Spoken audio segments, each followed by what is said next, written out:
Buenas noches a todos. Un día más, aquí quien les habla, Isabel Dorado. Un saludo a las instituciones que nos acompañan y apoyan, a sus representantes. Saludos a todas las personas que nos vienen acompañando en las jornadas. Agradecerles a cada uno de ustedes por su asistencia. Estamos muy felices de poder dar inicio al 10º día de las charlas técnicas virtuales Hablemos de Geomecánica. Estas son un espacio abierto, han sido creadas para toda la comunidad interesada en la mecánica de rocas.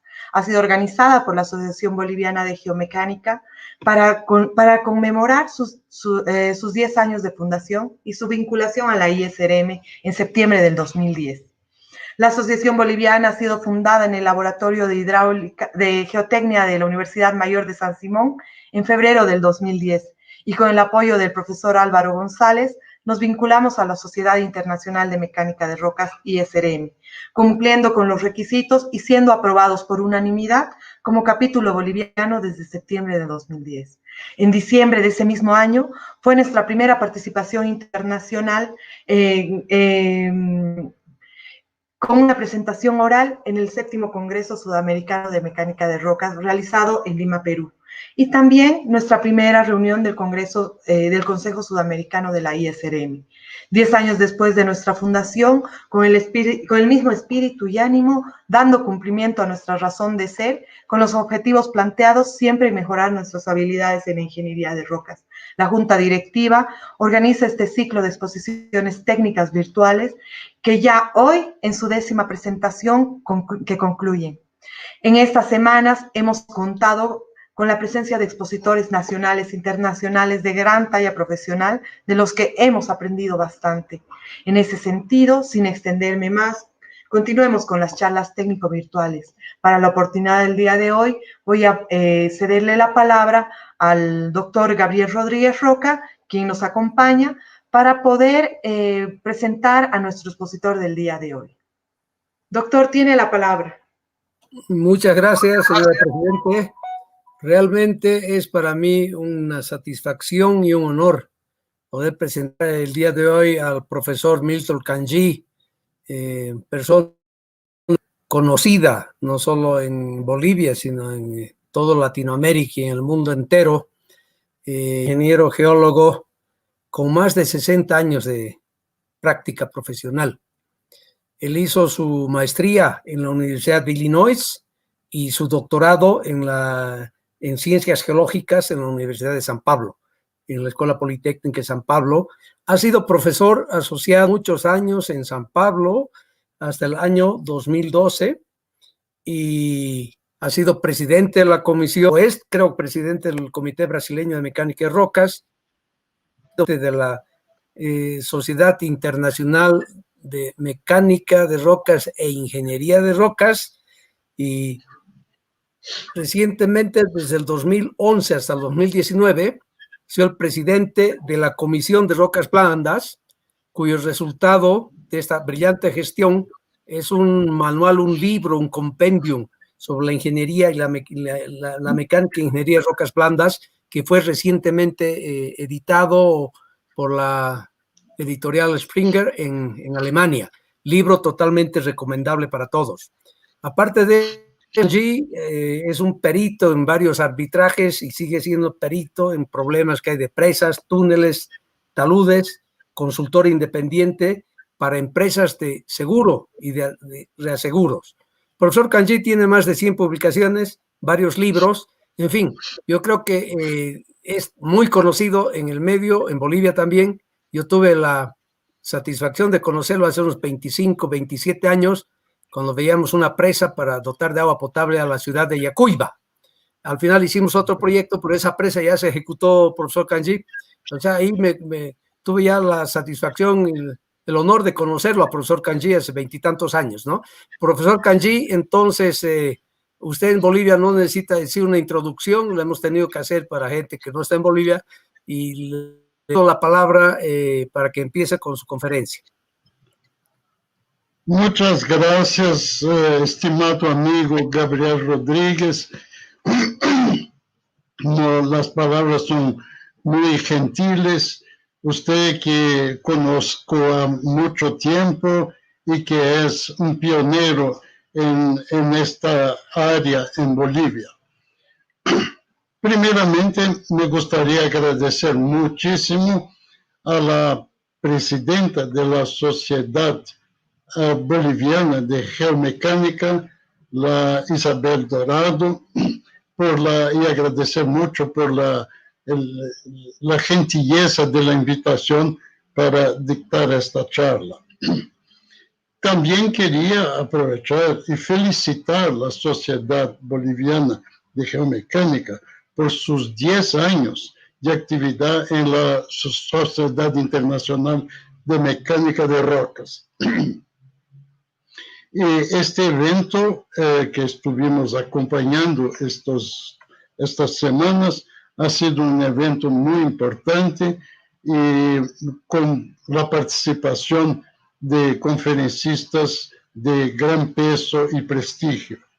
Es necesario destacar la presencia de la expresidente Eda Quadros, expresidente de la Sociedad Internacional de Mecánica de Rocas, y del actual presidente, doctor Resat Urusay. También se cuenta con el apoyo del actual vicepresidente de la sociedad,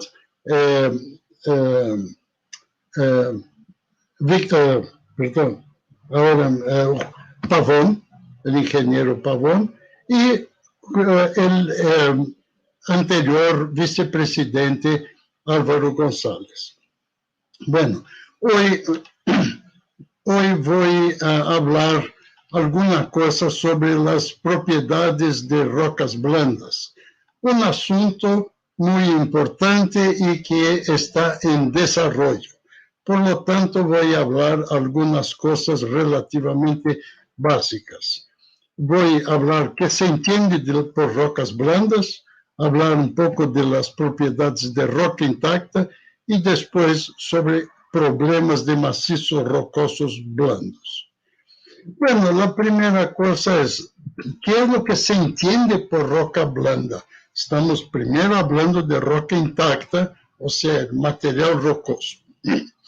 La Sociedad Internacional de Mecánica de Rocas expresa el entendimiento de que la roca blanda es aquella que tiene una resistencia a la compresión uniaxial inferior a 25 megapascal. Bueno, como no había una definición muy, digamos, muy definitiva al respecto, a partir de un ex orientando mío, Víctor Galván, le pedí a él que hiciera un levantamiento de todas las definiciones que hay sobre qué es roca blanda. Y entonces las definiciones son de roca extremadamente blanda, medianamente resistente, hasta extremadamente resistente. Y él hizo la colección de lo que pudo recolectar en la bibliografía. Y se ve que la roca blanda, lo que se llama roca blanda, que está en este verdecito, realmente más o menos todos están de acuerdo que es más o menos su límite superior es aproximadamente 25 megapascal. De forma que esta definición básica de la ISRM es correcta y podemos adoptarla. Ahora, en las discusiones en la Comisión de Rocas Blandas, que Gabriel ya mencionó, nosotros hemos discutido varias cosas.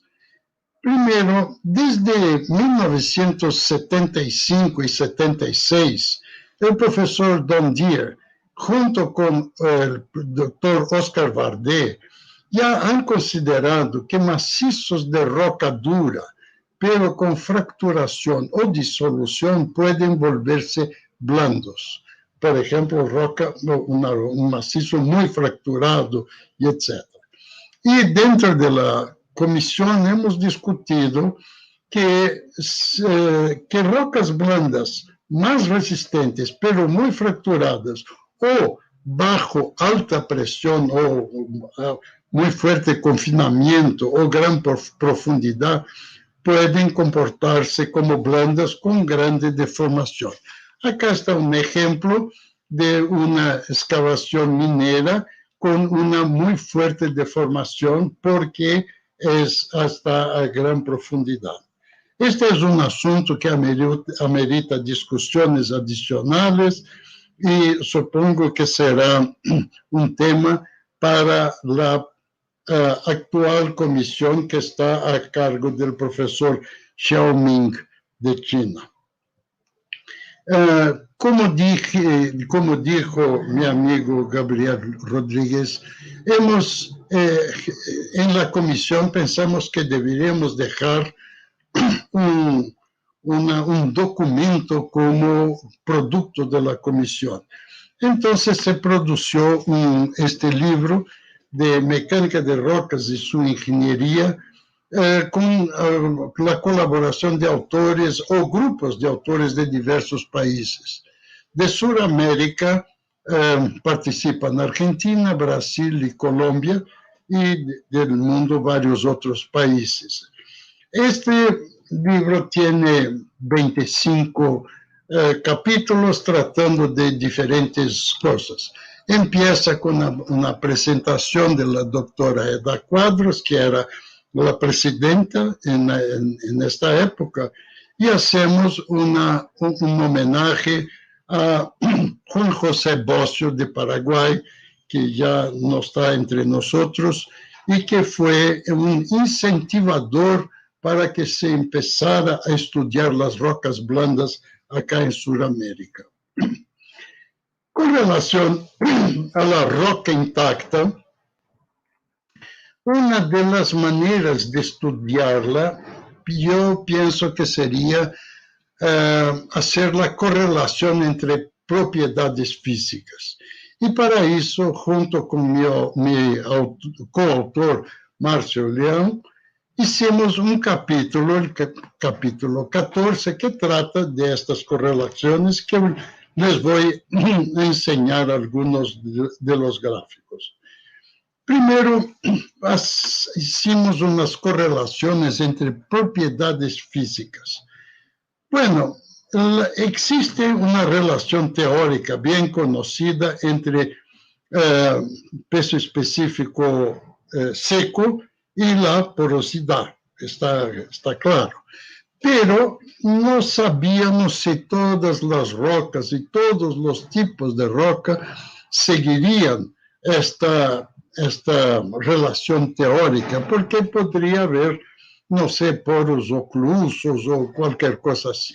Entonces, el levantamiento de toda la bibliografía, los datos de rocas constantes en bibliografía, empezó con Víctor Galván, después seguimos recolectando datos y con la ayuda de Márcio Leão hicimos estas gráficas. Entonces uno ve que las rocas se ubican de acuerdo a la relación teórica, pero hemos podido ver los rangos de roca dura, cuál es la porosidad de rocas blandas, los suelos y etc.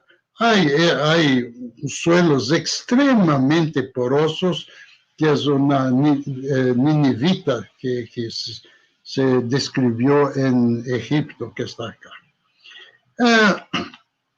También la relación entre porosidad y absorción debería de ser lógica, pero también podría ser que algunos tipos de roca tuvieran, por ejemplo, lavas, etcétera, pudieran tener poros que no se comunican. Entonces, pero hemos visto que hay una muy buena relación entre absorción y porosidad. Alguna dispersión existe en los datos y puede ser debida a veces a cómo es a la metodología que los laboratorios utilizaron para hacer estas determinaciones. No todos siguieron los estándares y las normas y por eso podemos tener variaciones. Lo que llama la atención es que si uno tiene la absorción, puede deducir la porosidad y teniendo la porosidad uno puede obtener la densidad seca. Otra correlación que se puede hacer es entre las propiedades físicas y mecánicas. Entonces, a partir de la densidad seca, podemos correlacionarla con la resistencia a la compresión uniaxial, siempre hablando de roca intacta. Y acá tenemos las correlaciones con roca cuando seca y roca saturada. Por supuesto, roca saturada siempre pierde un poco la resistencia. Y también podemos correlacionar la porosidad con la resistencia a la compresión simple. Acá hicimos, a título de comparación, hemos tomado los valores del concreto que sirve como una referencia, y acá vemos que coincide bastante bien con el límite superior para rocas secas. Cuando se trata de rocas saturadas, esta correlación es bastante diferente, o lo que enseña que el contenido de humedad en la roca es muy importante, principalmente para rocas sedimentarias. Otro tipo de correlación que se puede hacer es entre la resistencia y las propiedades elásticas. Si a partir de la correlación entre resistencia a la compresión simples y el módulo de deformabilidad ya fue hecho ya a partir de los años 70 por Don Deere, Ray Miller, etc., y que entonces salieran con la relación de módulo de deformabilidad sobre la resistencia, y tenemos valores de 200, que Deere llamó de 200 a 500, llamó de relación baja, de 500 a 1000 relación elevada, y más do que eso, la relación muy alta. Entonces, todos los tipos de rocas están lanzados acá, y se ve que es más o menos lógico que si incrementa la resistencia, esta relación también se incrementa. En el capítulo 3 del libro, Sadowski tiene un artículo sobre geología de rocas blandas, y él presenta una gráfica de Martín con esta misma correlación, pero con una novedad. Él también relaciona con el índice GSI de Hooke acá, y que lo que es también una novedad. Después, otro tipo de correlación que es útil es entre velocidad de ondas sísmicas, resistencia y deformación. La velocidad de ondas sónicas se correlaciona con módulo de deformabilidad, y hay con los límites para rocas secas o saturadas, es un límite bastante amplio. Pero la correlación entre la velocidad de onda con la resistencia resistencia a compresión simples es muy buena para rocas secas y para saturadas, están muy próximos. entonces es una correlación que yo considero más confiable. Otro punto que siempre se discute es cuál es la relación entre los módulos de deformabilidad estático y dinámico. Bueno, si fueran iguales, uno tendría los datos en la relación 1 para 1. Pero para concreto, por ejemplo, que también es un material muy uniforme, las determinaciones son muy confiables, uno tiene una relación casi 1 para 1. No obstante, para las rocas, las correlaciones existentes son diferentes. Siempre el módulo dinámico es más elevado que el módulo estático para roca intacta. Y acá vemos que aproximadamente esta relación es que el módulo dinámico es del orden de 1.5 hasta 2 veces el módulo estático, y esto es un buen índice para determinar el módulo estático a partir de las velocidades de onda. Finalmente, ¿cuál es la idea de trabajar con todas estas correlaciones? La idea es que buscamos siempre para rocas blandas un índice, una propiedad índice que pudiera ser simple y que pudiera indicar las propiedades del material. Así como tenemos, por ejemplo, los límites de plasticidad para los suelos, deberíamos de tener algún índice para rocas blandas. Y yo me atrevo a sugerir lo siguiente. La absorción es una prueba muy fácil de hacer, muy fácil y barata. Y de la absorción uno puede correlacionar con la porosidad, de la porosidad con la densidad. Teniendo la densidad uno puede obtener la resistencia y de la resistencia la deformabilidad. Pero ojo, hay un problema, porque cada una de estas propiedades tiene su dispersión de datos. Entonces existe un peligro de uno estar, digamos, sumando las dispersiones y entonces salir con estimativas muy raras. Entonces se recomienda tomar los valores medianos, etc. Pero la absorción me parece un buen índice para indicar si la roca, cuál es la propiedad, las características básicas de una roca. También otras pruebas fáciles son la inmersión en agua y también la exposición al tiempo, pero eso toma más tiempo. La desagregación para rocas arcillosas, o slaking, es otro índice muy importante, pero es específico para rocas arcillosas. Víctor Galván, que trabajó conmigo, fue mi orientando, hizo también muchas pruebas con materiales artificiales. La idea era de ver mezclas de arena con cemento, variando las propiedades, las proporciones de cemento. Si estos materiales tendrían propiedades próximas a las rocas blandas. Y él estudió muchas mezclas, hizo todos los tipos de pruebas en todas las proporciones y llegó a resultados muy interesantes.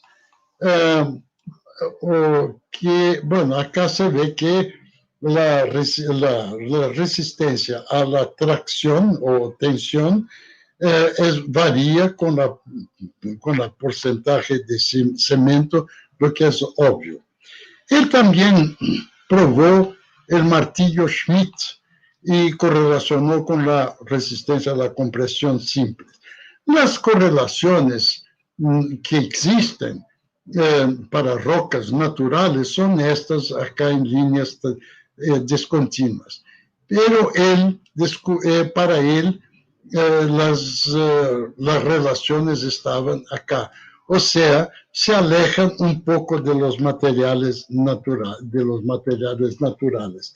Pero se vio que para las otras propiedades, estos materiales artificiales se correlacionan muy bien con las propiedades de los materiales naturales, de las rocas naturales.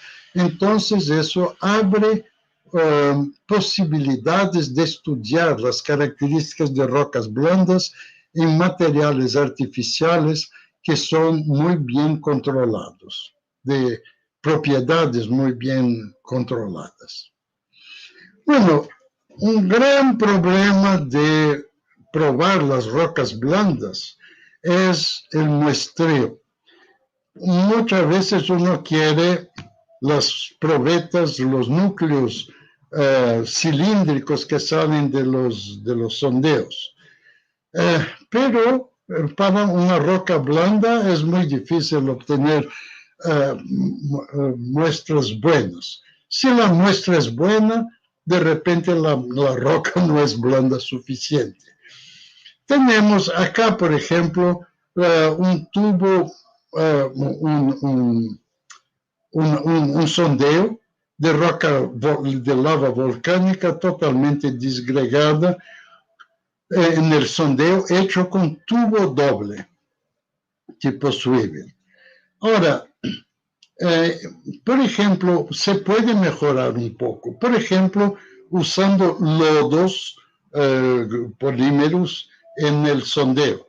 Acá dos sondeos vecinos en el mismo material, sin lodo y con lodo, que muestra que ya mejora, pero no suficiente.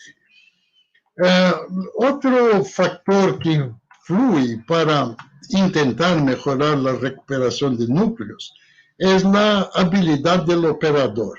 En la misma roca tenemos un sondeo con un operador inhábil, sin práctica, y un operador experiente. Vea que él mejoró muchísimo la recuperación. Hay intentos de desarrollar una de las técnicas de muestreo. Un ejemplo es Nakamura, que presenta una recuperación de un sondeo normal con tubo doble convencional, pero ellos usan un muestrador, un tubo especial con manga plástica que va entrando y acomodando el material, el núcleo, mientras se aprofunda y mejora muchísimo. Y otra cosa es que se usa tubo doble con lobo y burbujas de aire, o sea, inyectan aire comprimido para hacer burbujas de aire, entonces la técnica, la recuperación es mucho mejor. Este tipo de desarrollo es importante que se trabaje para obtener mejores muestras. Una novedad más o menos reciente es el sondeo sónico, que funciona a rotación, pero también con vibración. Entonces, acá está el equipo y la muestra de materiales muy blandos, suelos muy malos, que es relaves de mineración. Acá es el caso relaves de mineración de mineral de hierro. Acá el material es muy plástico, estás recuperando todo. Y acá después varios sondeos extendidos. O sea, esto es una posibilidad de recuperar materiales muy blandos. Muchas veces uno no puede hacer el sondeo, no puede tener. Entonces, una de las posibilidades que yo ya vi es de tomar bloques mayores y en laboratorio cerrarlo en en prismas rectangulares, prismas cuadrados, y después prueba a la compresión, y después tiene que corregir el resultado primero por la forma, porque sabemos que la forma cuadrada da una resistencia un 30% más que si fuera cilíndrica, y también hay que corregir por el efecto de relación altura sobre diámetro. Es posible, es una manera muchas veces que uno puede obtener muestras de materiales difíciles de recuperar. Un otro problema son rocas especiales. Por ejemplo, conglomerados. Conglomerados son gravas con una matriz más débil. La grava es altamente resistente, pero la matriz es arenosa o limosa, etc., a veces con poca cementación. Entonces es un material muy heterogéneo. Me acuerdo ahora que el profesor Ressato Lussay estaba hablando mucho de beam rocks, que son rock in matrix. De ahí viene el nombre beam rocks, que es exactamente este tipo de heterogeneidad. Bueno, una de las posibilidades, acá es imposible sacar una muestra representativa. Entonces, ¿qué es lo que nos resta? Intentar caracterizar la resistencia de la matriz y después aplicar alguna corrección en función de la proporción de gravas que existe. Para eso, yo tuve una alumna que pedía a ella que hiciera pruebas triaxiales de suelo con gravillas, ¿no? Era un tipo de ensayar conglomerados, pero en escala reducida. Y los resultados fueron, acá hay correlaciones diferentes de diferentes autores que probaron mezclas, ¿no?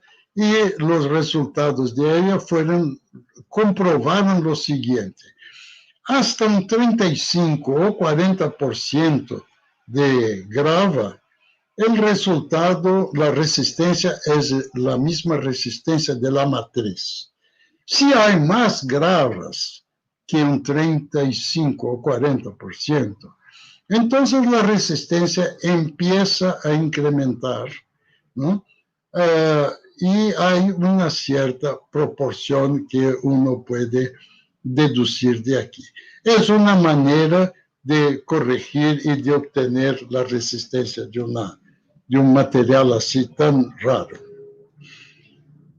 Vamos a hablar ahora un poco de macizo rocoso y de los problemas que conlleva. El problema de clasificación de macizo rocoso hay problemas para rocas blandas. Tenemos los RMR, el Q de Barton, el GSI de Hooke, etc. Pero muchos tienen mucha dificultad para clasificar rocas blandas no fracturadas. Un ejemplo acá es un conglomerado en que se abre un túnel, una excavación subterránea, sin soporte ninguno y está estable. Si uno quisiera clasificar por estos RMR o Barton, etc., uno tendría una roca clase 4, porque la matriz es blanda. No obstante, se comporta en la excavación como si fuera roca clase 1. Lo mismo con toba volcánica, acá, que la toba, si fuera solamente por el material, también clasificaríamos como roca 3 o 4, y está sin soporte. Entonces, uno necesitaría desarrollar un sistema de clasificación que tome en cuenta este tipo de problemas. Digamos, el sistema Q es excelente, funciona muy bien, siempre y cuando un macizo sea fracturado. En este libro, Barton presenta un capítulo 19 que aplica su clasificación en unos túneles, en margas que son blandas, pero son fracturadas. Y entonces el programa, acá se ve que están fracturadas, etc. Entonces funciona muy bien. Pero vamos a suponer que si yo tengo en mismas condiciones un macizo con, digamos, un RQD de 50% y que tenga tres familias de fracturas. Yo calculo el Q, yo tengo un valor aproximadamente 3. Pero si el mismo macizo no tuviera fracturas, por ese sistema yo calculo un Q de 26. Entonces, por otro lado, ¿qué pasa si la resistencia a la compresión simple es baja?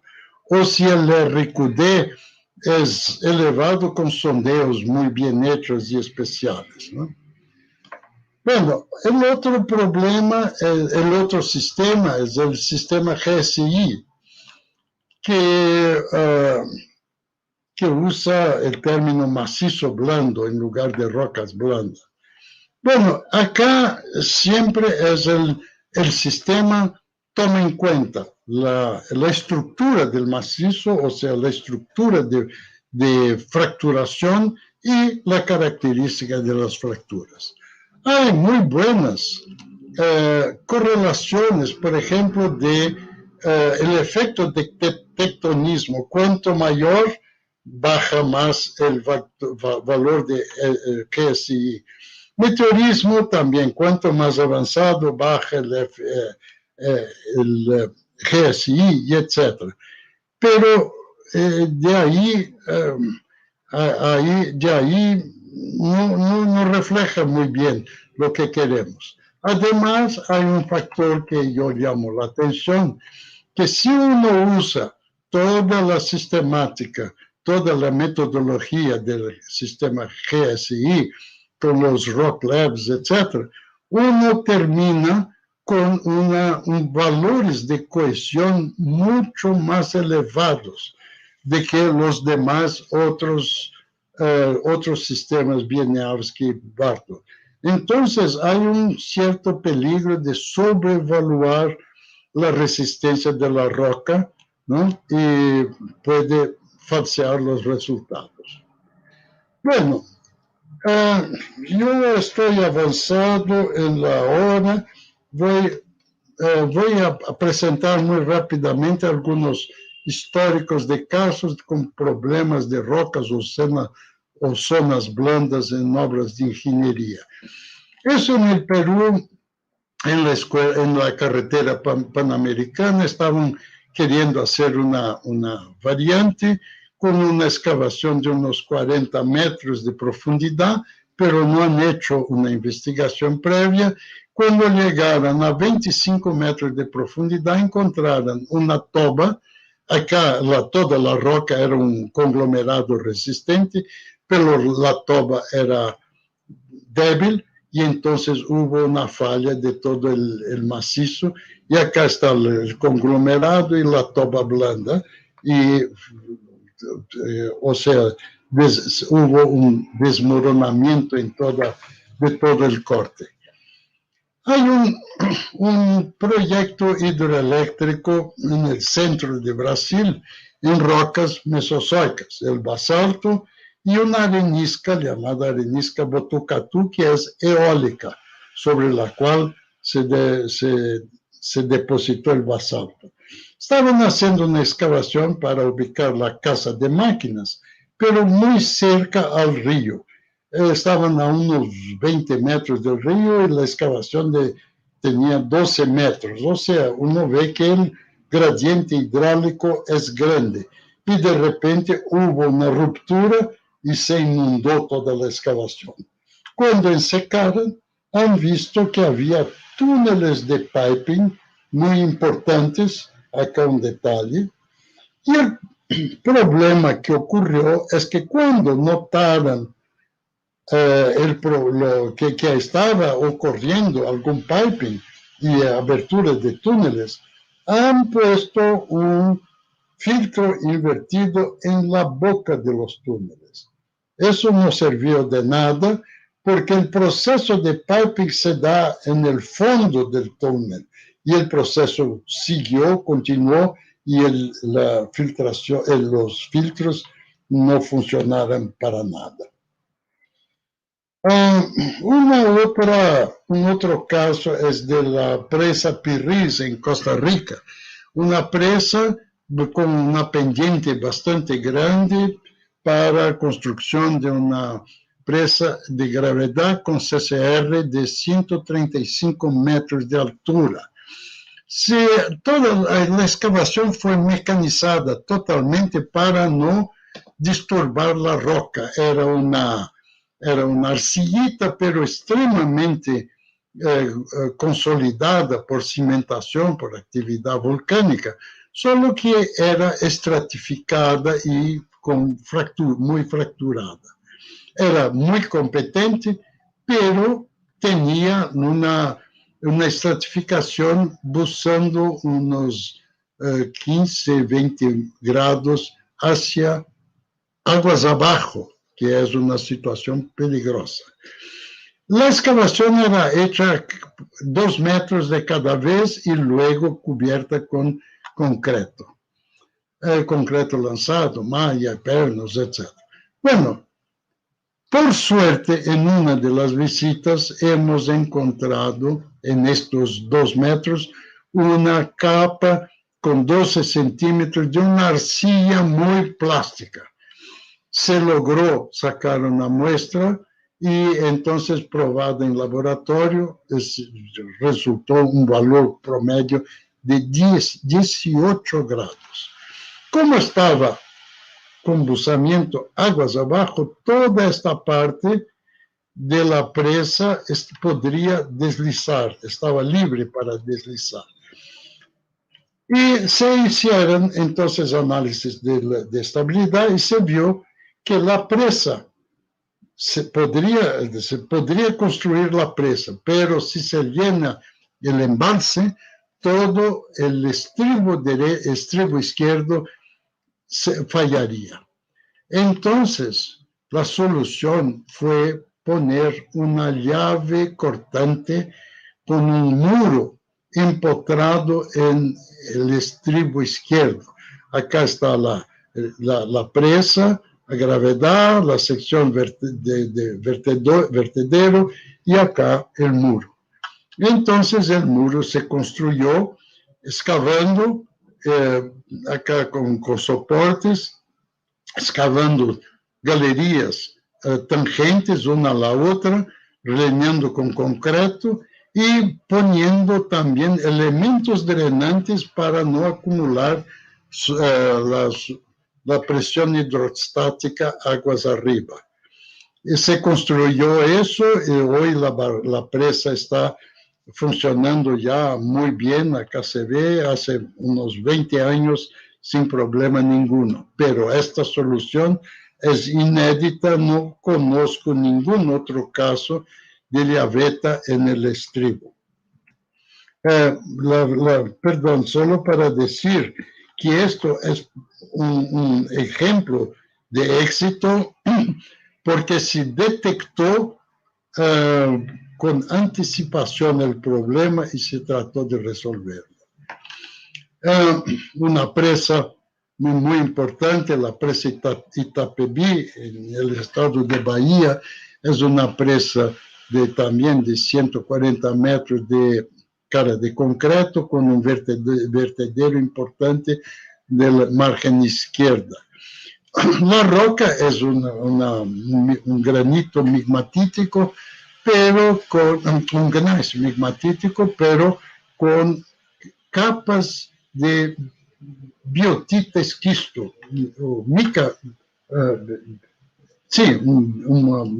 capas de biotita bastante con intercalaciones bastante frecuentes. Cuando se estaba excavando para el vertedero, esto sería la cimentación de la estructura de control, toda la pared derecha empezó a fallar y se ve acá que el concreto está fallado, que había una capa de esta biotita que empezó a deslizar. Y más o menos 200.000 metros cúbicos de roca se derrumbaron y fue necesario entonces reparar eso y hacer llavetas para la fundación de la presa del otro lado. Finalmente, una presa en arenisca muy blanda y friable, es la presa apertadinho, que quiere decir apretadito, y es el vertedero fue ubicado sobre esta arenisca. Durante la construcción ya se vio que había piping durante la construcción, pero el contratista no percibió y siguió trabajando. Cuando terminó la obra, se llenó el embalse, inmediatamente empezó a ocurrir una surgencia acá que se desarrolló en un piping al pie del vertedero. Y en cuestión de 1 hora, la presa falló. Pero, ¿cuál fue el problema? Cuando notaron que había una surgencia, han puesto un filtro invertido. Muy bien, estaba estable. Y llamaron al diseñador. El diseñador llegó y dijo, mira, yo quiero ver la surgencia. Y entonces hizo con que removieran el filtro invertido. Y entonces, al remover, en este exacto momento, empezó a surgir, aumentar la surgencia, y en 1 hora se aumentó de tal forma que hubo una ruptura de la presa con el deslizamiento del vertedero. El vertedero estaba acá, vinieron acá, hay segmentos del vertedero acá, y la presa rompió acá. La arenisca era extremadamente débil, que acá uno con el dedo saca muestras. Cuando después se hicieron los análisis, etc., se vio que la resistencia era muy baja y perdía mitad de la resistencia con la saturación. También había indicaciones de que en el diseño ya las pruebas triaxiales ya indicaban problemas en este material. Entonces el diseño no llevó eso en cuenta y la falló. Después un análisis hecho por un amigo mío, Pastore, indicó un análisis de percolación, indicó que acá el índice, el gradiente hidráulico superó el gradiente crítico. Finalmente, la última prueba el último ejemplo es una presa en Ecuador que era una presa baja de 35 metros de altura, de gravedad, pero el estribo izquierdo era bastante empinado y tuvieron que excavarlo, y a medida que excavaban empezaron a notar unas fracturas, y cuando llegaron al pie, entonces encontraron una zona muy débil de 1/2 metro de espesor, y que entonces empezaron a hacer investigaciones y instalaron un inclinómetro, y el inclinómetro acá indicó a cerca de 40-45 metros de profundidad un movimiento muy importante. Y los análisis indicaban que toda una porción del estribo podría deslizar a lo largo de esta presión, de este aspecto. Y entonces tuvieron que instalar anclajes de 100 y de 200 toneladas. Esto también para mí es inédito. los constructores eran chinos y por la primera vez yo vi anclajes con esta capacidad de 200 toneladas. Y también drenajes, etcétera, y tuvieron, acá está el aspecto débil, y entonces hicieron un túnel para ser lleno de concreto para funcionar como una llave cortante de esta fractura. La llave cortante está acá, toda la pared está con muchos anclajes y galerías de drenaje y etcétera, y acá se ve las cabezas de los anclajes de 200 toneladas y todo eso inmediatamente aguas abajo de la presa, toda la ladera con anclajes. Bueno, esto termino por acá. Espero que haya ilustrado algunos problemas de rocas blandas. Es un asunto que de forma alguna está agotado. Hay mucho que estudiar y desarrollar en rocas blandas. Muchísimas gracias por su atención y disculpe si les tomé más tiempo de lo planeado. Muchas gracias. Profesor Kanji, muchas gracias por su presentación. La exposición ha sido muy agradable, completa y llena de casos de estudio para futuros y futuras investigaciones. Profesor, quiero contarle muy buenas noticias. Usted ha logrado captar la atención de muchos colegas en Latinoamérica. Quiero contarle que llegaron asistentes desde Santos, Río de Janeiro, Sao Paulo, Florianópolis, desde Bogotá, Medellín, Manizales de Colombia, desde Lima, Perú, desde Potosí, La Paz, Cochabamba, Santa Cruz, Bolivia y Asunción de Paraguay. Profesor, voy a pasar a leer las preguntas que nos han dejado en el chat. Muchas gracias. La primera pregunta dice, profesor, muy interesante la exposición. A los casos que ha expuesto, ¿qué caso le ha sorprendido más y por qué? ¿Cuál es esa experiencia destacable en rocas blandas? Bueno, este caso de la presa Pretadinho me impresionó mucho. Tuve que ir allá el día siguiente de la falla de la presa. Y me sorprendió cómo es que han puesto un vertedero en una roca tan débil como esta.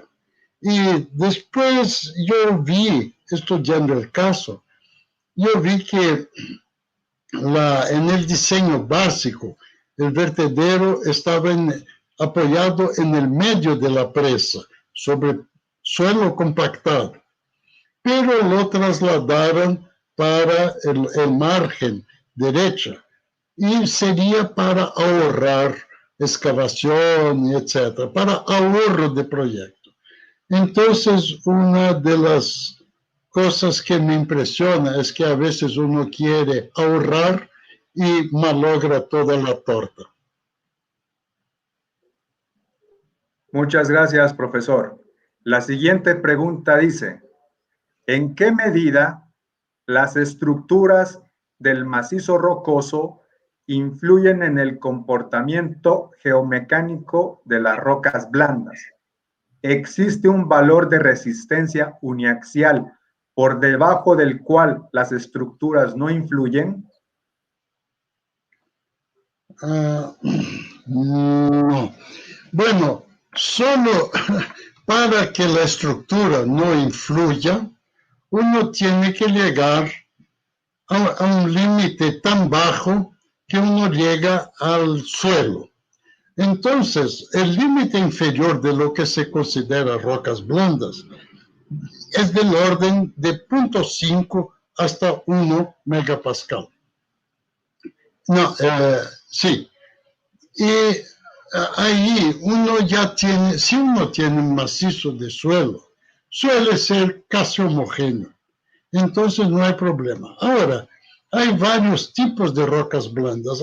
Yo enseñé algunos ejemplos de rocas blandas que no tienen fracturas. Por lo tanto, no existe un factor estructural. Hay otras rocas blandas que sí son fracturadas. Entonces, el problema se vuelve más igual a macizos duros con rocas blandas, pero con una diferencia. En macizos duros, fracturados, el contraste de resistencia entre resistencia de la roca y de la fractura es un contraste muy grande. Por ejemplo, la roca puede tener un ángulo de fricción de 55 grados, pero la fractura va a tener 30 grados, 25 grados, algo así. Mientras que en roca blanda, esta diferencia es menor. Entonces, por ejemplo, una roca blanda podrá tener un ángulo de fricción 35 o 40 grados, pero la fractura tendrá unos 30, 25. Entonces, la influencia de la fractura no deja de existir, pero es menor. Entonces, uno tiene que, digamos, considerar el macizo como un todo, mientras que en roca dura, fracturada, el factor de estructura es muy, muy importante. Muchas gracias, profesor. No tengo un valor específico para indicarle. Listo, profesor. Para una próxima tesis. Sí. La siguiente pregunta dice, ¿la resistencia de la roca está en función de su exposición al aire, a la presión atmosférica y a su confinamiento? ¿Conoce algún estudio sobre estas condiciones a largo plazo? A largo plazo, no. Mi coautor, Marcio León, yo sé que está haciendo unas pruebas con materiales expuestos naturales, con diferentes grados de meteorización, y está caracterizando la resistencia y otras propiedades. Pero, y entonces, el problema es que varios estudios que he visto, caracterizan el estadio de meteorización en 5 grados, ¿no? De roca sana hasta totalmente alterada. Pero esta clasificación es siempre muy visual. A veces depende de la respuesta al golpe del martillo, pero es una cosa muy subjetiva. No hay todavía un índice que pueda decir cómo es el grado de decomposición. Ahora, la única cosa que podría indicar, que yo no estudio eso, pero sé que el profesor Resato Lusay estudia, es el problema de meteorización de los monumentos. Porque los monumentos están ahí expuestos a 2, 3, 4 siglos, a veces cuando son romanos o griegos hasta milenios. Entonces ellos están estudiando estos monumentos para ver el problema de la degradación, de la meteorización. Pero yo no tengo experiencia en esto, solo no puedo dar una respuesta definitiva. No. Muchas gracias, profesor. La siguiente pregunta dice, en el contexto de la seguridad de obras de ingeniería, ¿las rocas blandas reciben un tratamiento diferente en términos de análisis de contingencia o riesgo? Sí, este es un problema y este es más o menos el motivo que me hizo empezar a estudiar rocas blandas. Es que uno no conoce bien el comportamiento y las propiedades de roca blanda. Entonces uno es muy pesimista, uno tiene miedo de la roca. Entonces uno siempre adopta valores más bajos, propiedades más bajas de que quizás ella tenga, porque uno tiene miedo y uno quiere tener seguridad. De repente uno está haciendo con que los proyectos sean más caros, porque uno pone más seguridad, ¿no? Sí, este es un factor y sería importante uno tratar de, teniendo un proyecto de roca blanda, estudiarla exhaustivamente en el campo y en laboratorio para tener más confianza en la roca y uno saber aprovechar mejor y, digamos, utilizar más la resistencia que puede ofrecer. Pero tiene razón, uno aplica un poco más de seguridad por miedo de las propiedades de la roca blanda. Muchas gracias, profesor.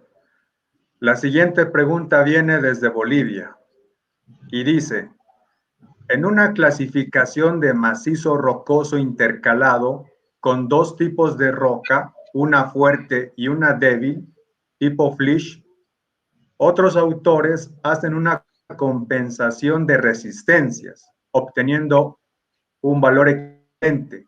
¿Qué opina de esta simplificación y qué recomienda para realizar un diseño de talud en este tipo de macizos rocosos?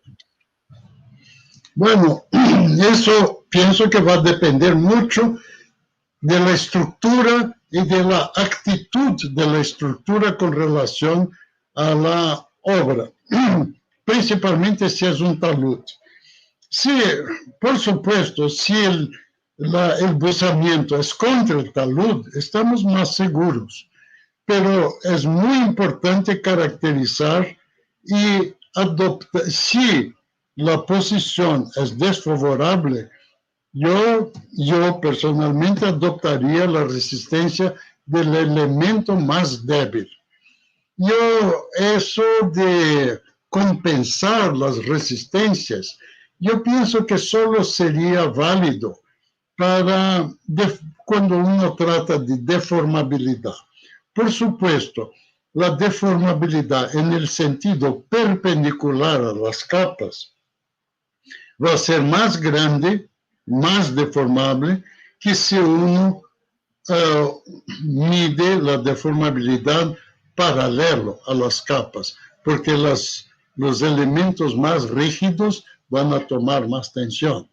Entonces, en este caso, sí se podría, digamos, como que más o menos promediar la cosa, pero en términos de resistencia hay que tomar siempre mucho cuidado y si la posición es desfavorable, yo adoptaría la resistencia del elemento más débil. Muchas gracias, profesor. La siguiente pregunta dice, en un proyecto de túnel se hace el levantamiento, el mapeo geológico superficial y se clasifica con un macizo rocoso clase 3. Se espera que en profundidad esa clasificación mejore porque las condiciones están frescas y no están alteradas. Con esa clasificación se hace el diseño del túnel con la resistencia a la compresión simple en laboratorio constante, sin cambiar. Si tengo rocas blandas, ¿con qué características de macizo rocoso debería diseñar el túnel? Bueno, sí, entiendo, pero también depende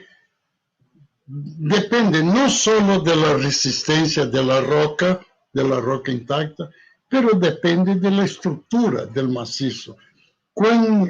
¿Qué fracturamiento tiene? ¿Cuántas fracturas? ¿Cuál es el tipo de fractura? Y etcétera. Con relación a la primera declaración, que uno ve las rocas aflorantes y trata de estimar cómo estaría la roca en profundidad, sí, la tendencia es que mejore.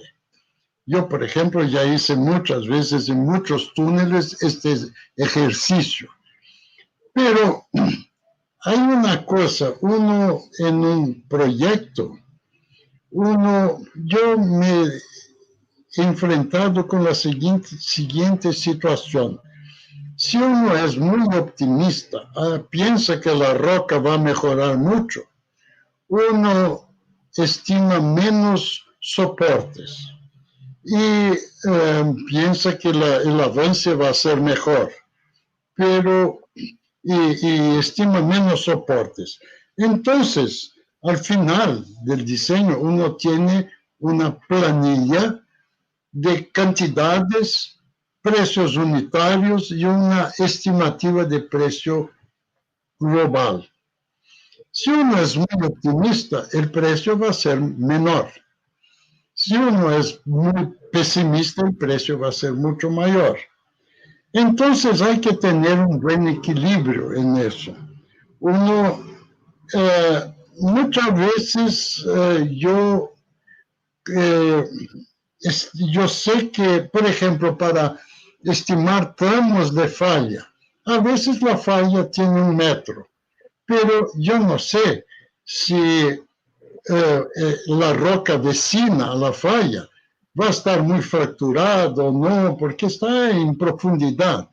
Entonces, muchas veces yo tuve la tentación de decir, bueno, no es 1 metro, es 10 metros, la roca va a ser clase 4, 10 o 20 metros.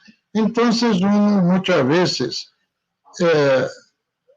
como que penaliza un poco la roca para salir con un presupuesto un poco más elevado, porque sabe que no va a faltar presupuesto durante la obra. Es muy importante. La peor situación es cuando uno estima un costo menor optimísticamente y encuentra que después el costo es mayor porque la condición era peor. Entonces hay que tener bastante cuidado. Pero sí, tiene razón que en profundidad la roca tiene que estar en mejor condición que en superficie.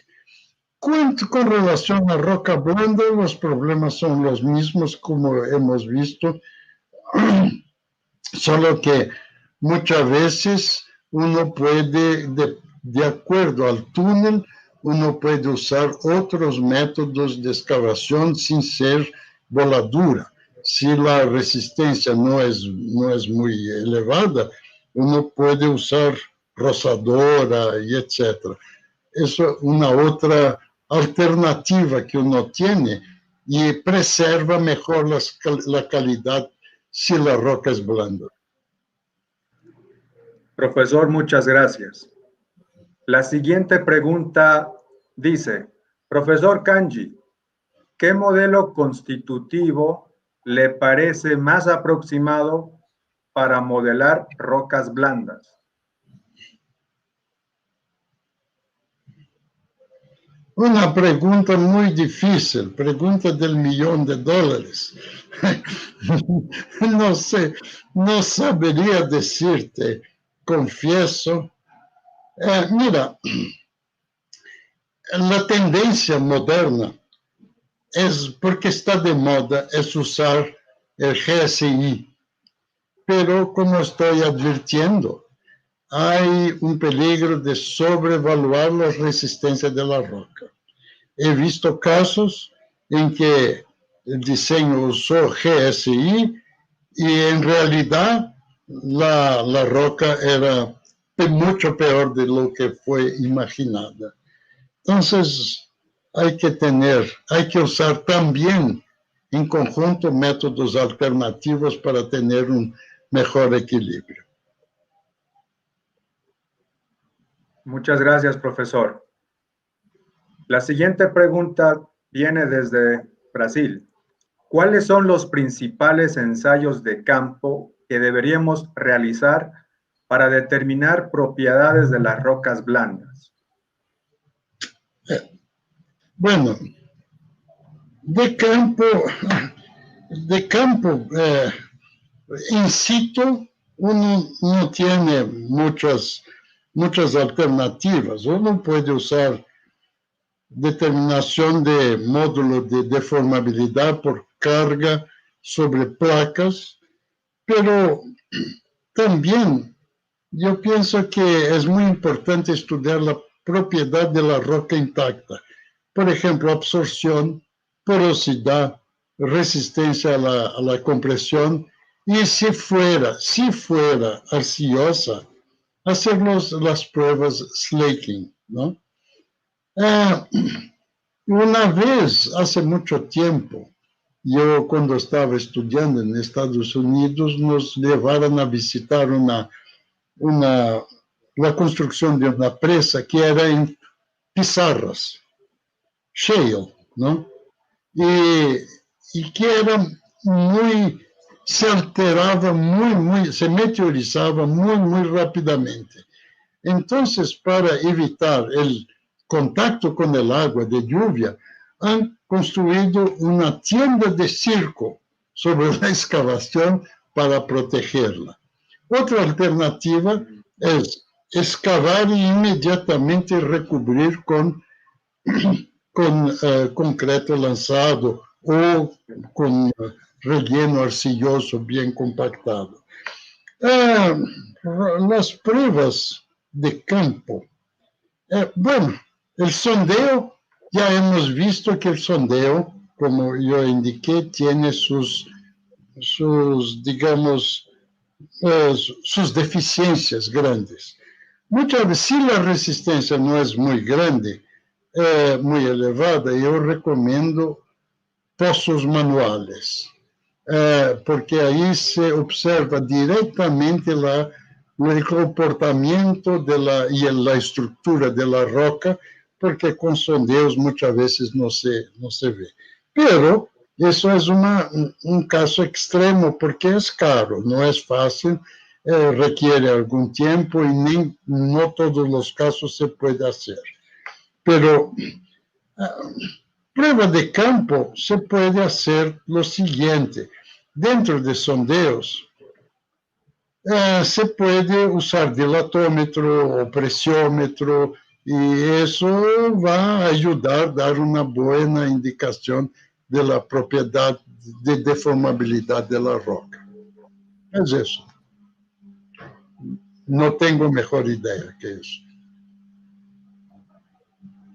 Gracias, profe. Aquí hay un estudioso que quiere hacerle una pregunta amplia. Y pregunta, ¿existe alguna lista o una biblioteca de futuras investigaciones a realizar en el estudio de las propiedades físicas y mecánicas de las rocas blandas en ensayos de campo y de laboratorio? No, exactamente en lo que el PIDE no hay esta lista. Esta lista, digamos, saldrá de algún estudiante que quiere especializarse, hace un levantamiento bibliográfico, etc. Pero podría indicar lo siguiente: en este libro de rocas blandas que hemos editado, son 25 capítulos y cada uno de ellos trata de un aspecto diferente de rocas blandas. Cada capítulo presenta tipos de pruebas diferentes y también de cuestionamientos para futuras investigaciones. El campo es tan amplio que no puedo decir así qué es lo que podría ser. Una de las ideas que yo tengo, que sería muy interesante, una investigación, pero no es solamente una institución con presupuesto podría ser. Yo pienso que teniendo un macizo de rocas blandas, uno podría hacer sondeos, ¿no? Y investigar las técnicas de sondeos. Al costado, hacer pozo para ver cuál es la realidad del terreno, qué es lo que el sondeo dejó de enseñar. Hacer geofísica en el mismo sitio, uno va a tener un tipo de geofísica sísmica y eléctrica, y uno tendría las propiedades, digamos, más generales, y también uno podría, saca muestra, hace pruebas de laboratorio, y se podría hacer pruebas de deformabilidad in situ, o sea, en taladros de sondeo o directamente en el campo haciendo pruebas de deformabilidad. Eso yo pienso que es el futuro, pero requiere recursos y presupuesto. Necesitaría que una institución apoyara tal investigación. Muchas gracias, profesor. ¿Qué opina de lo que sugirió el profesor Resat, mecánica de rocas espaciales? No tendría que decir. Sobre ese asunto, no llegué a este punto. Rocas espaciales. Yo perdí traer rocas. Sí, quieren traer rocas de los satélites, de los meteoritos, para estudiarlas aquí en la Tierra. Vamos a tener más de lo mismo, porque no va a cambiar mucho. Yo pienso que acá tenemos material suficiente para estudiar. Gracias, profe. Y la última pregunta. ¿Usted participó en trabajos subterráneos en roca blanda como la roca salina? ¿Qué problemas debemos esperar? No, todavía no. No trabajé en rocas salinas. Los problemas que se espera es un problema de creep, o sea, de deformación lenta. Y el problema es que si es en túneles, este túnel puede poco a poco cerrarse. Si uno necesita de una abertura permanente, uno tiene que estudiar cuál es la fuerza de la deformación para poner soporte, digamos, revestimiento que pueda soportar esta deformación, la carga de la deformación. Pero la mayor parte de la roca salgema, evaporitos, que están siendo extraídas hoy día, es en cavernas profundas por disolución. Entonces ahí el problema es menor, es solamente un problema de monitorear por sonar periódicamente las cavernas para ver si están estables o no y no dejar que se agranden mucho. Pero yo no trabajé en obras subterráneas en sal. Yo sé que la sal es un muy buen depósito para repositorios nucleares, de desechos nucleares, porque es una roca que se cicatriza fácilmente, no fractura, entonces impide circulación de agua y preserva muy bien estos desechos nucleares del medio ambiente. Es por eso, pero no tengo experiencia. Profesor, muchas gracias por atender todas las preguntas del chat. Yo sé que los asistentes han quedado muy complacidos con su exposición y su atención a las preguntas. Muchas gracias, profesor. Yo agradezco la atención y la oportunidad. Muchas gracias. Muy buenas noches, muchísimas gracias, profesora. Ha sido realmente un placer poder escuchar esta exposición. Tenemos una pequeña sorpresa con todos los expositores. Tenemos unos saludos que nos han mandado. Vamos a ir pasando uno a uno para que toda la gente pueda participar y pueda ver de estos saludos que nos han enviado. Y enseguida volvemos. Buenas tardes, compañeros de BAG. A mí me gusta agradecer a invitación do engenheiro Omar e da comissão organizadora. Foi prazer participar deste congresso. Que todos tenham bom final de semana. Muito obrigado, muitas graças. Abraço, Paulo Fernando, Concremate, CCCCC, Brasil.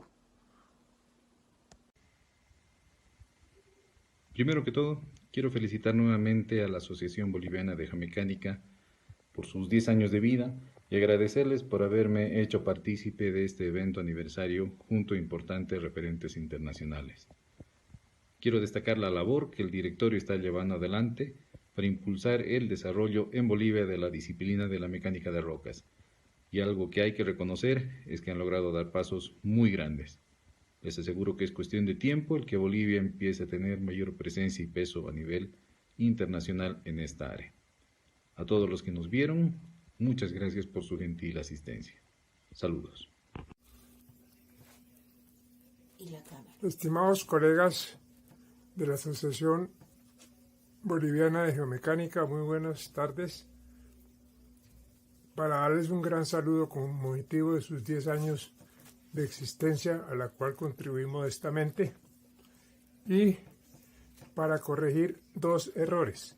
Uno, cuando hablé del código de puentes, ayer me preguntó sobre el código de túneles, y él tenía razón.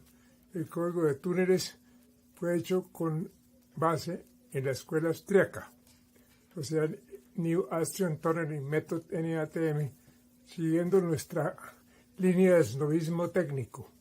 Y la segunda es que el ahorro de Bogotá del agua no fue solo por lo del alcalde, sino que el acueducto hizo una campaña agresiva de programación de las entregas en toda la ciudad. Nuevamente agradecer a la Asociación Boliviana de Geomecánica, a Isabel y Ariel, por esta invitación y desearles muchos éxitos en el futuro. Mil gracias.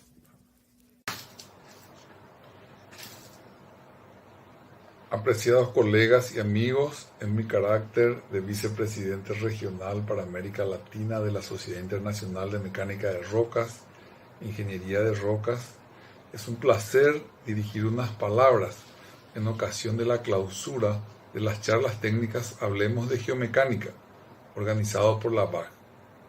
Hemos tenido la oportunidad de presenciar presentaciones de muy alto nivel técnico, con expositores de primera línea que han prestigiado el evento y lo ubican en un sitial de privilegio a nivel regional.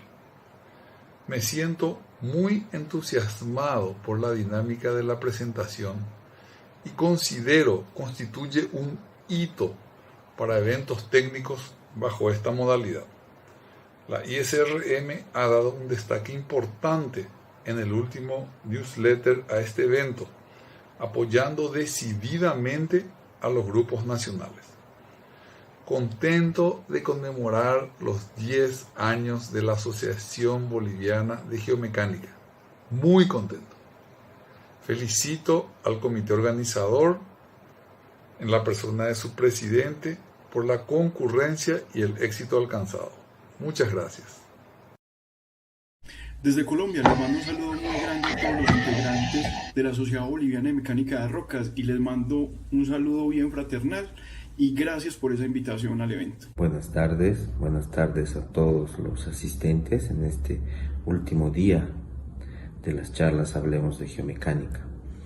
Agradecer a la Asociación BAG por habernos permitido participar en estas charlas Hablemos de Geomecánica 2020.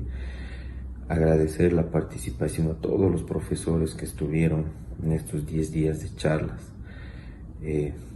Todas las charlas han sido muy ricas en conocimiento y experiencias, lo cual tenemos que agradecer a todos los participantes y a todos los asistentes que han estado al otro lado, escuchando, participando con sus preguntas. Que tengan un bendecido 2020 y hasta pronto.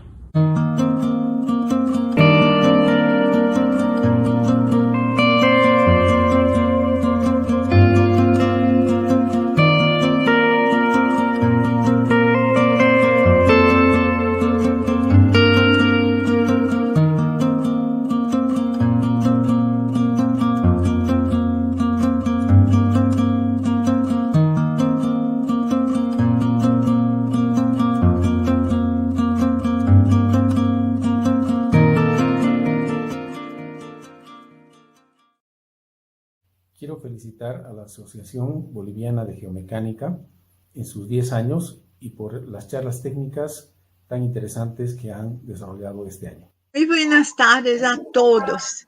Mi nombre es Zeda Cuadros y tengo mucho gusto de hablar desde Brasil.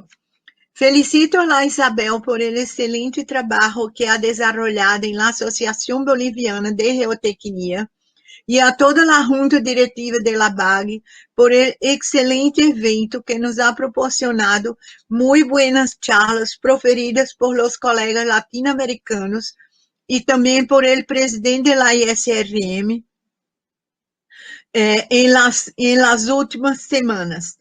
De acá envío mis saludos a todos los participantes y un abrazo especial a todos los miembros de la Junta Directiva de la BAG. Muchas felicitaciones. I congratulate the initiative of the Bolivian Geomechanics Association to promote a series of webinars on rock mechanics and rock engineering of 10 lectures between 24 and September and 16 October 2020. It was also a great pleasure for me to contribute to this very successful activity as one of the lecturers. The National Group of Bolivia is a very young but very active, growing society, and its board is very enthusiastic. I believe that this national group will continue to perform its successful activities, which are more important and valuable and attractive events in these difficult days due to the pandemic.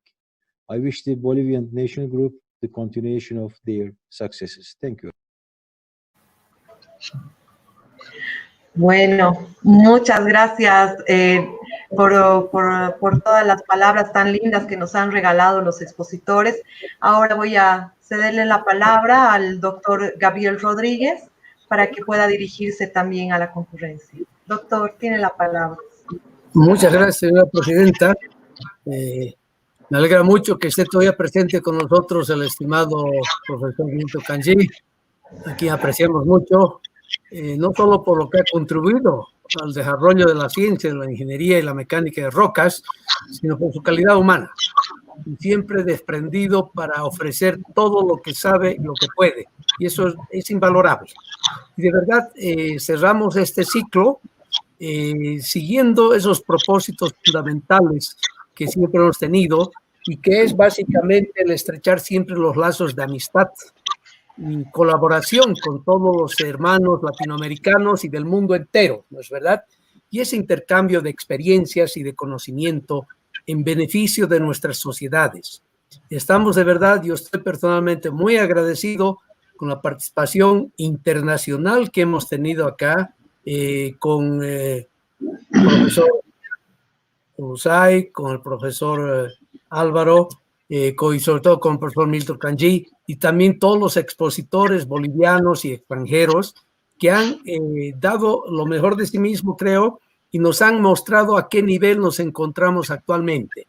Y yo les digo, como decía alguien, Pavón, colega Pavón, no me olvidaré de él también, de nuestro vicepresidente mundial, que estamos yendo por el buen camino.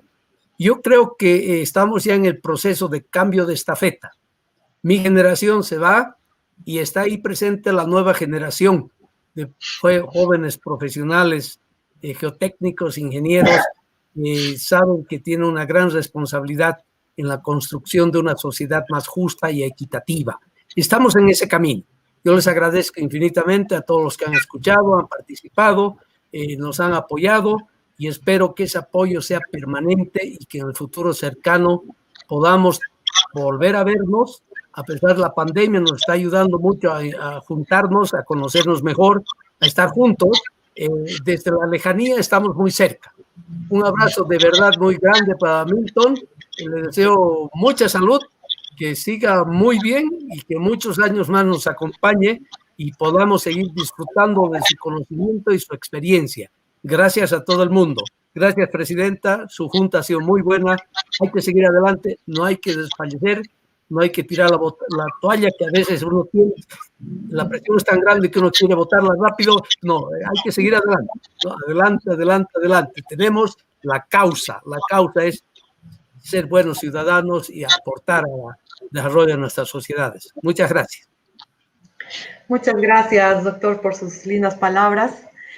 Bueno, estimados expositores, equipo de Geotecnia Brasil, socios de la BAC, asistentes locales e internacionales, hemos llegado a nuestra última charla técnica virtual, la última de un ciclo de charlas que hemos llamado Hablemos de Geomecánica, actividad en reconocimiento a los 10 años de nuestra institución, el capítulo boliviano de la mecánica de rocas, donde hemos compartido, aprendido, disfrutado de todas las experiencias, conocimientos y recomendaciones de nuestros invitados, los expositores y los asistentes.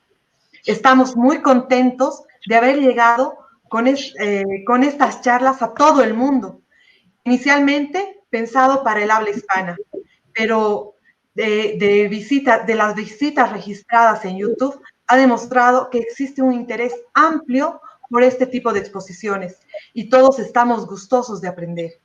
Es un gran orgullo el que hoy puedo decir que hemos cumplido como equipo. Cuando nos planteamos por primera vez realizar estas charlas, ha sido un trabajo en conjunto, pero me toca agradecer enormemente el apoyo que hemos tenido de la doctora Eda Cuadros, que fue ella que con su visión logró que trabajáramos internacionalmente entre Bolivia, Colombia, Paraguay, Turquía y Brasil, con los que hicimos un excelente equipo. Agradezco también al directorio de la BAC, que con su apoyo y pujanza sacamos el evento con éxito. Al presidente de la ISRM, Rezado Lusay, por aportar el tiempo y compartir con nosotros una de las experiencias más vistas y relevantes del evento. Un agradecimiento al apoyo del ingeniero José Pavón, vicepresidente para Latinoamérica de la ISRM, que nos apoyó con la difusión y el acompañamiento, que ha sido muy importante para nosotros. Agradecemos y reconocemos a cada uno de los expositores su participación rica en conocimiento y experiencia, que elevó bastante el estándar de los eventos virtuales realizados hasta la fecha en el área. De esta manera, agradezco también a todas las personas que nos han seguido en estos 10 días. Estamos seguros que en un futuro próximo podremos volver a reunirnos y seguir compartiendo las experiencias técnico-académicas en la mecánica de rocas e ingeniería de rocas, porque el conocimiento nos hará libres y prósperos y se demostrará en nuestro crecimiento profesional y de fraternidad con los asistentes y sus países. Tengan todos una feliz noche y Dios bendiga a Latinoamérica y al mundo. Gracias por todo.